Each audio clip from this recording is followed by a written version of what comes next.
Welcome to our next episode. My name is Katie and welcome. Today I wanted to talk about, how do I say this? When you sell your soul, selling out on your soul. I think that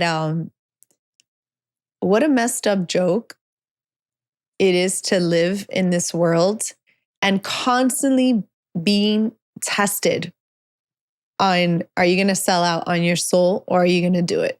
Are you going to stay committed to your true honor, your integrity, your morals, your ethics, or are you going to go for something else? And I don't know, lately I've been seeing it a lot. And going back to my obsession with White Lotus, I see one of the characters, the security guard and the pressure that he feels to have to impress the girl. What that implicates is him selling out on his soul and what he finds to be right in order to get the girl. And you hear about this story all the time, right? And I'm just wondering, why do we have to have this dichotomy, of okay, you have to give this up in order to get this that you really want, right? And I feel like artists go through that where they kind of sell out. They sell out on the music they want to sing, on the type of shows they want to do, the type of crowds they want to attract, and they end up having to go for pop because that's the gig that they got and that's the direction in which they're going. They end up feeling like they sold their soul or not. Maybe they don't feel that way. I feel, I don't know. It's just an observation that I'm making, And then another thing I noticed too is when people steal. And I have met people that like to steal for fun, not out of necessity, just because of the thrill of it. I guess that's called a kleptomaniac or something like that. But on the other hand, I also feel there's people that steal for necessity to keep up with the status quo. There's a story that I recently, heard about of a person that was stealing money from a company for years, a family company that, they were in it with the family and, they had full trust, full transparency. And this person was stealing money from the company owners for years. And once the cat got out of the bag, now they're facing, legal charges and they're in big trouble. And the story basically says it's about keeping up with the Joneses, right? It's wanting to have that new car, wanting to go on those trips that your friends are going on to, wanting to, so you find corners and you might not see it as stealing, but it is. I know another story of a person that steals from a little local store and tells a friend, "Hey, that's not stealing. It's just being slick. I'm just borrowing. I'll pay it back eventually." And I'm like, "No, that's stealing." So I don't know. I just find it to be a really, really interesting thing. I just had an experience now where someone stole something from me of sentimental value. And I feel like most people do mean well. And I try to believe that in order to live a happier life. And even if I don't believe it, I really do try to believe it, because if not, I'll be constantly skeptical of everything and everyone. And sometimes I find myself doing that still, being very skeptical. But the more years I've trained myself to help, consider that most people mean well and to go in with initial trust, the easier life has been for me. And people have shown me that they are trustworthy and that they do mean well. But with this recent incident, it was really crazy to me to see a person that put a lot on the line to steal this. And the only question I have is what are you doing this for? Is it because you're in need? Do you need the money? Are you going through some financial struggles? Or did you just feel like you wanted to be slick? Or, and so I was talking to a friend of mine about this, and she said, you get to know people when you put an opportunity in front of them, a bad one, and you see what they do with it, right? You leave on the table $500. Are they gonna return it? Are they gonna claim it to be theirs? If you're at work and you find something, are you going to take it back and you're going to say, if someone comes back tomorrow, or in the next week or so, if somebody calls it in, this is for them? Or are you going to try to get away with it and steal it and see if you got out with it? And I don't know, it really, really blew my mind on how you can see someone's true colors. And so anyways, long story short, I caught this person that stole from me. And in their alibi, they said, this was a one incident. This is a one-time incident. Please don't take this as a measure of my character, or as, please don't take this as who I am. I was just laughing. I go, are you kidding me? This is all I need to know about you. Like, do you think that this is it? Like, I'm just going to, turn around and say, oh yeah, no, don't worry. Next time you have an opportunity like this, you're going to do better. I mean, maybe you do. And then this brings me to my next point on mistakes. We're all human. We all make mistakes. And at what point do you excuse and what point do you not excuse? So I was having like this moral dilemma.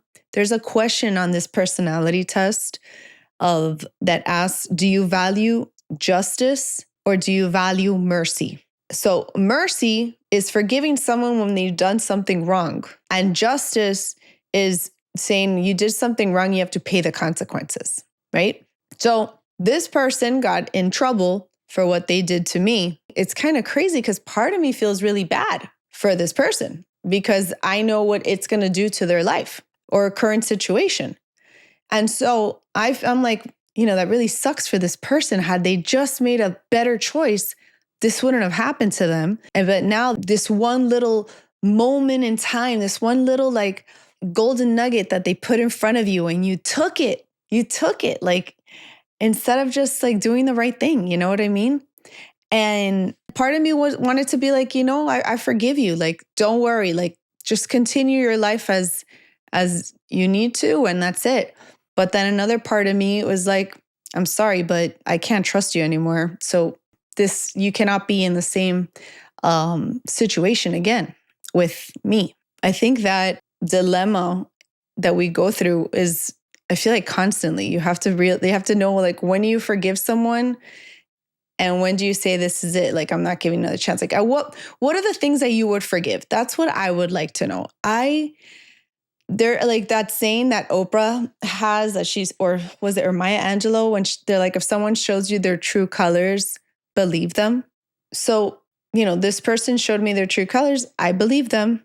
I'm not thinking that they're going to do something better. But then at the same token, you're like, oh, but this person made a mistake. What if they now change and they learn from their mistakes and they're going to never do that again?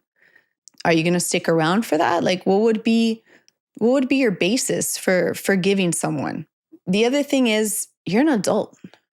I feel like as the older you get, the less chances you get, the less get out of jail cards you get. When you're a kid and you do dumb stuff, you can get away with it. Because I feel like half the times you don't even realize what's happening, right? You're just you're rolling with the punches. There's things that happened to me that I did in middle school and in high school and throughout my school years that I'm not proud of at all. And I look back now and I completely regret those moments. But I also feel like in that moment, I didn't know any better. Like, I didn't know what to do in those situations. And as I got older and I learned, oh man, that was wrong. I shouldn't have done that. I learned. But I don't know at what age you like call it quits. So I just started watching this other show on Netflix called Adolescence. It's about a 13-year-old boy. And I'm like, gosh, that's really young. Like, what does he know about life? And what does he know about, I don't know. And this is like the age of bullying and all that stuff. And obviously there's serious consequences. I haven't finished watching it. I don't know what happens. I'm only still on the first episode, but I kind of got a preview through some friends that told me about it. And I feel like it's horrible. It's a horrible situation to be in because a 13-year-old can ruin their life over something that they were like unconscious of.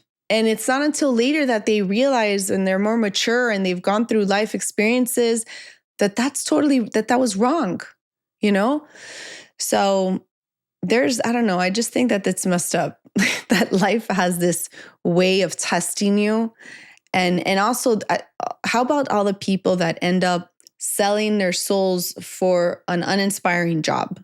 I know so many people that are working a 9-to-5 job that they absolutely hate, knowing that they could be doing something else that they love.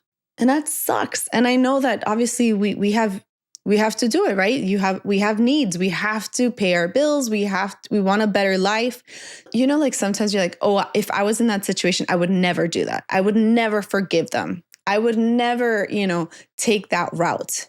I always laugh because I'm like, you don't know until you're in that situation what you would do.